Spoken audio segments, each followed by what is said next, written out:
Hello, amazing entrepreneur. It's Tash Corbin here, and welcome to another episode of the Heart-Centered Business Podcast. This is episode number 249, which means you can find all the relevant links and show notes for today's episode over at tashcorbin.com/249. Today we have a very practical podcast episode for you in which I'm going to tell you how to structure a webinar for great conversion. Now, there's not one size fits all, one way to do it, one specific structure that works for everyone. However, I'm going to give you some really great starting points so that you can ensure your webinar does all its jobs to maximize conversion. Let's dive in. I'm Tash Corbin, and this is the Heart-Centered Business Podcast. You probably already know, if you follow me for more than 15 minutes, that I absolutely love and adore webinars. I think they are a brilliant lead magnet. They're an amazing opportunity to create connection with your audience, maximize conversion, really work on your list growth, as well as getting feedback on your offers, your messaging, what people's resistance points are, and more. I also love webinars because they're so low cost and it's really easy to do in startup. You don't need a website. You don't need a mailing list platform that's a really fancy one. You can use really low cost or free tools. And when it comes to hosting a webinar, you can use the Zoom meetings option, which in most cases is under around $20 per month. So as far as cost goes, running a webinar is really low cost. It's really simple to do. And you don't have to get everything sorted and pre-recorded and edited up in the background. You run it live. It's got great connection, therefore great conversion. These days, when I'm launching my programs and promoting my offers, a webinar still converts way better than any of my other lead magnets. Generally, my webinars convert anywhere between 4% and 7 to 8% of people who sign up into paying clients in the thing that I'm offering. And webinars that don't convert straight away, so for example, if the 94% of people who don't convert on the webinar are then on my mailing list, chances are they're going to convert on the next webinar or the next launch. So it's a great way for me to grow my audience, nurture my audience, and convert my audience, all wrapped up into one. Webinars are sexy. I love them so much. So when it comes to then structuring a webinar, we want to ensure that it's doing all of its jobs. So webinars actually have multiple jobs in your business and in your content strategy, and we want to make sure that we do all of those. So number one job is maximizing reach. In order for a webinar to maximize reach, it needs to be a topic that is juicy, tangible, and practical for your audience. In most cases, the topic of the webinar speaks to the symptom or what your audience thinks is the problem or thinks is the solution. That is where, for example, if your audience thinks that what they need is more followers on Facebook, but you know, yes, they need more followers on Facebook, but they also need it to convert, and they need to make sure that they know that their niche in order to make that Facebook reach be to the right audiences. So you might do a webinar on how to grow your Facebook audience. And in the webinar, you're not just delivering how to grow your Facebook audience, you're also delivering on you need to make sure that it converts and making sure that the growth is the right type of person.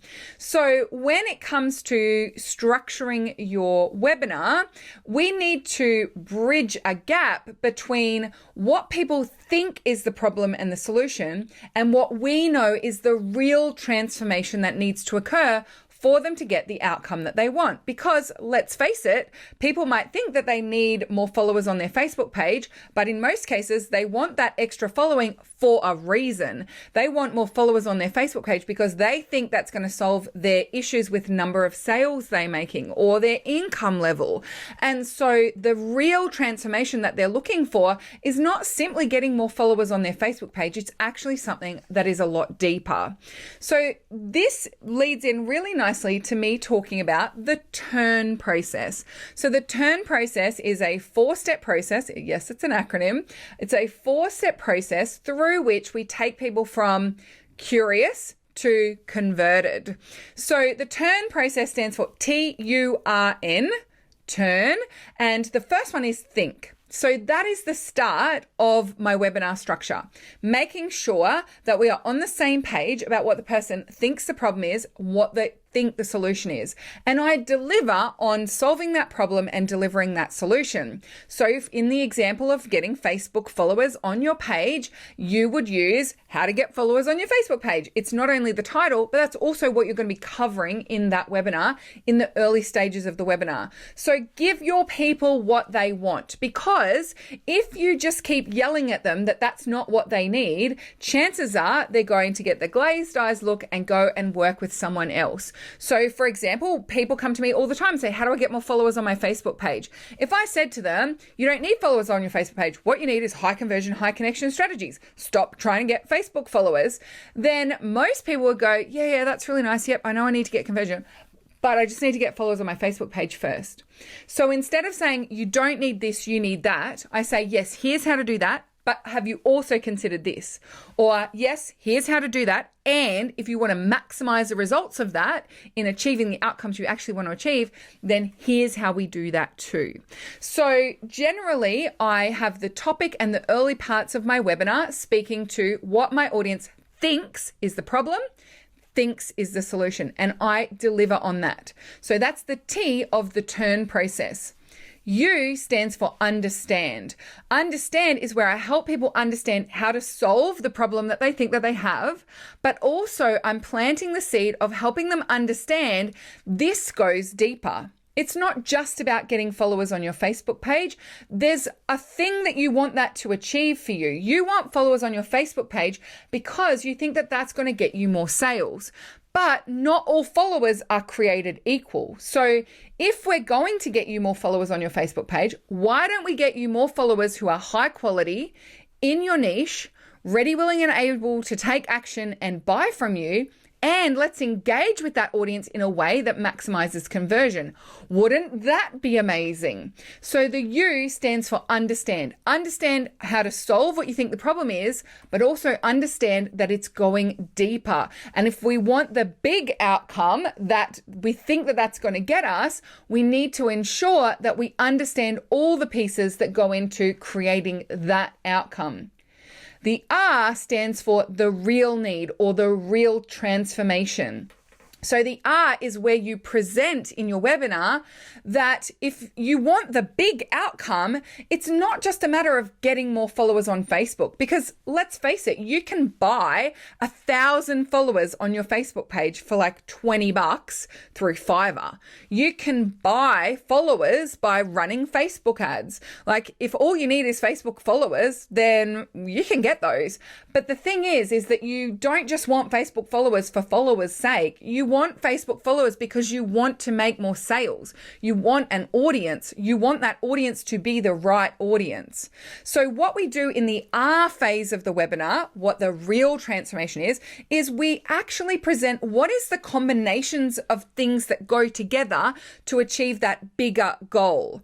So in using this Facebook page example again, if someone wants more Facebook followers because they want to make more sales, then actually we need a combination of strategies here. One, we need to understand what your niche is really clearly.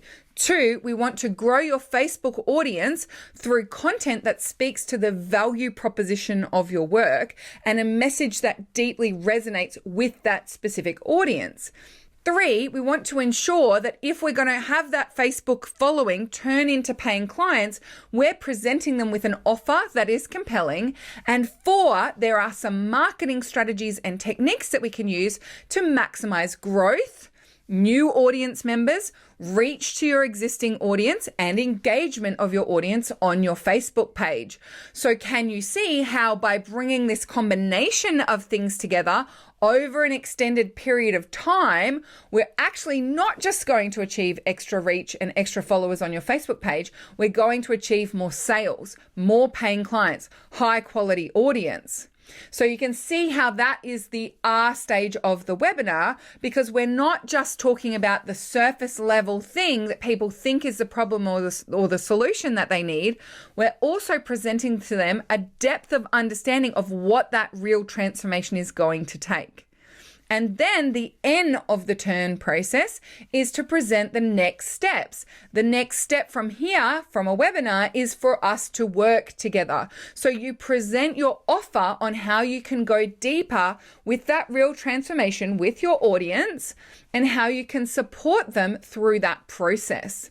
So you can see here with this webinar structure, we're meeting your audience's needs. We're not just discrediting those needs. We're not poo-pooing what they think they need. We're delivering on that, and we're giving them tangible, practical strategies to achieve that, solving the problem and addressing that solution that they're looking for. And in the process, we're also helping open our audience eyes to the light bulb moment, or that big, aha, I get it, of actually, I don't just need that, I also need this if I want X, Y, Z, and then presenting your offer as one of the ways that they can bridge that gap.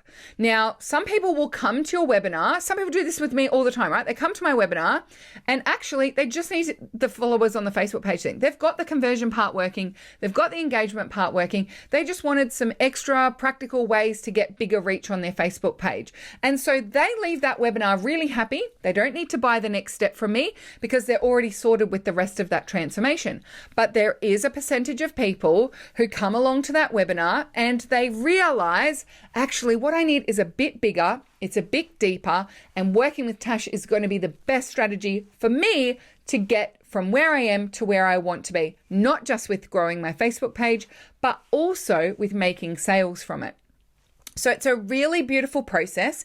It's very value laden. You don't have to hold back on the information that you're giving away because you need to keep some of the value in the paid thing. There's none of that because the webinar presents information and the next steps is actually embedding the transformation. And so it's a beautiful bridging process that not only achieves reach through a great topic that's speaking at the symptom level, it also increases connection and that engagement with your audience because you're taking them through a really beautiful process. You're meeting them where they are and helping them with the thing that they think is going to be the thing that's going to fix it for them. And you're also getting it to do its job in terms of conversion and lead generation for working with you further, because for the right people, the next steps is exactly the steps that they're looking for. And therefore they jump in and join in, or they sign up for a sales conversation or whatever it might be. Now, when I present this, as a structure for a webinar, I want to say to you that there is no one perfect webinar structure. There is no one perfect number of testimonials. I don't actually use testimonials in webinars. There is no one perfect webinar title structure. There is no one perfect sequence of things that you say and you have to ask people. And in most cases where people are teaching that one perfect structure, it's just that they've found a structure that works for them and their audience, and they think it's going to apply to every person and every audience and every provider. And in most cases, that's just not true. We need to make sure that we craft webinars that really meet our audience where they are, help them achieve that short-term goal with the information that they need, and then present what the real transformation is, that deeper piece of the puzzle and the next logical steps to working with you. But there are dozens, if not hundreds of ways to be able to do that. A couple of quick, myth-busting things here. I know that it's very tempting to fall into this, you have to get people to say yes 6 times. And so you do a webinar and you're like, give me a yes in the comments if da da da da. Give me a heck yes in the comments if blah, blah, blah, blah, blah. Now, this is old school neuro-linguistic programming. It's old school, very masculine-oriented sales strategies. Just ask questions that get people engaging with you, but don't feel like you need to make people jump through the yes loop, right? I get eye rolly whenever I go to a webinar and I have to type yes or heck yes or oh my gosh yes in the chat box 14 times before we're allowed to get to the content. Just get to the content as quickly as possible. And what I generally do when I'm asking questions on a webinar is not just give me a yes if this is you, but instead I ask people to tell me where they're at, and I ask people to tell me what they want to get out of the webinar. I ask people to tell me what's their big struggle with this. I ask people to tell me, how does this show up for you? And what that does is create so much connection because people feel seen and they feel heard, especially when I say, yes, I see that all the time. It's common. Yes, that's totally common. Or I'll say, wow, that's a really unique one. I haven't heard that one come up before, but let's make sure that we address it today. So as you go in delivering webinars, you'll get more practice at asking quality questions and engaging your audience, but don't feel like you need to do the checkbox kind of structure where you're really buying into that masculine structure of setting people up and then swooping in as the hero and savior with your paid product. This is a very feminine, very connection, very value-laden way of structuring a webinar. And sometimes people are trying to push square pegs of masculine webinar strategies and checkboxes into the round hole of a feminine, really value-laden process that we're taking people through, and it just doesn't fit together. Don't feel like you need to force it. Now, when it comes to growing a webinar, getting your webinars working well, the best advice I have for you is practice. Run your webinar, then run it again, then run it again, then run it again, because you are going to get better at delivering that webinar, understanding where people get stuck, answering people's questions, juggling the chat box and the slides and remembering what you've got to say, learning how to speak without a script so it doesn't sound so stilted, as well as really mastering and nailing and scaling the webinar promotion piece, because you need to learn how to start getting that webinar appealing to colder and colder audiences as you continue to promote over and over again. So generally, when I'm working with people in startup, we run the same webinar 3 months in a row. The first time is just getting all of those firsts ticked off and running it and giving it a go and seeing how it goes. The second time is a process improvement, how to get more organic leads coming to that webinar, how to deliver that webinar in a much more, structured way, feeling more confident with it. And then if it works well the first 2 times, then we start scaling it with some Facebook ads for the third time around and even the 4th time around. So you don't need to run a new webinar every month. You don't need to come up with a fresh webinar topic every single time. What you need to do is nail your webinar and scale your webinar to colder and colder audiences. That is how you get a webinar to do its job effectively. And remember, when it comes to making money and conversion and sales in your business, the money's in the what? The money's in the follow-up. The what's in the follow-up? The money's in the follow-up. Don't forget to follow up your webinar audiences. Too many times I see people create this webinar, they do all of this promo, they run the webinar, they might get 1 or 2 leads live on the webinar or none, but they send out the recording, people never hear from them again. So remember to write a really nice email sequence to follow up on that webinar. Usually I write 3 emails after I've sent out the recording, sometimes only 2, but I do create a really nice follow-up process that ensures that people have the information that they need, maximize the number of people who watch the recording, and maximize the conversion that I get from that webinar. Now, one thing that I do want to say about webinars, and it's my extra special juicy freebie for you today, is that the best webinars are hyper specific to your niche. They aren't broad brush webinars that just could be helpful to anyone. But, there's some examples in there that might speak to your niche. A really hyper niched webinar that speaks to the tangible, practical issues that your audience is facing is going to maximize not only the sign up rate, but also the conversions. And it makes it so much easier for you to structure your webinar as well, because you're speaking to a much more refined and narrowed audience. So my free resource for you today is my Nail Your Niche training. It is available for you anytime meantime, all you need to do is go over to the show notes of today's episode at tashcorbin.com/249, and I'll make sure the link is there with the show notes today. If you have any light bulb moments or questions following this podcast episode, make sure you come on over to the Heart-Centered Soul-Driven Entrepreneurs Facebook group. Use hashtag podcast Let me know that you've been listening to episode number 249, and let's continue the conversation over in the community. Until next time, I've been Tash Corbin. You have been a fabulous listener, and I cannot wait to see you shine. Bye for now. Would you like more tips, tools, and resources to help you grow your heart-centered business? Head to tashcorbin.com today.